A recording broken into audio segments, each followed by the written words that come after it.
টয়লেটে যাওয়ার জন্য লম্বা সিরিয়াল, এটা তো দেখা যায় প্রায়, কিন্তু টয়লেটের সাথে ছবি তোলার জন্য লাইনে দাঁড়ানো, এমন দৃশ্য কি চোখে পড়েছে কখনো? না দেখে থাকলে এবার দেখুন। এখানে রাজকীয় চেয়ারের মতো সাজানো এক জায়গায় বসে আছে টয়লেট, তাও আবার যেন তেন না, একেবারে সোনালি। দেখতে একেবারে সিংহাসন, কিন্তু বাস্তবে এটা একটা কমোড। আর সেটাতেই বসে চলছে দেদার সেলফি, ভিডিও, হাসাহাসি। ঘটনাটা ওয়াশিংটন ডিসির ন্যাশনাল মলে। 10 ফুট উঁচু এই সোনালি টয়লেটটা রাখা হয়েছে মার্বেলের মতো এক স্ট্যান্ডের ওপর। দূর থেকে দেখলে মনে হয় রাজাদের বসার জায়গা। এই ইনস্টলেশনের নাম a throne fit for a king. নাম শুনেই বোঝা যায় এখানে শুধু মজা নয়, আছে কড়া ইঙ্গিত।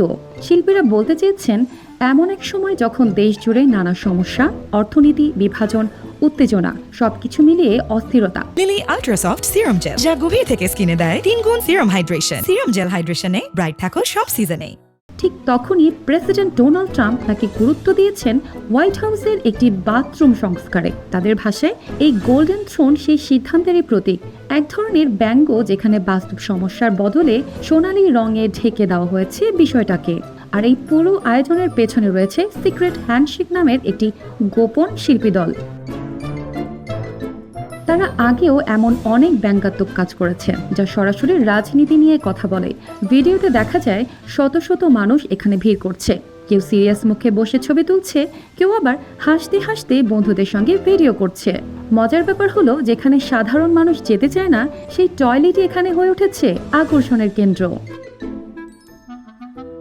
অর্পিতা জাহান, RTV।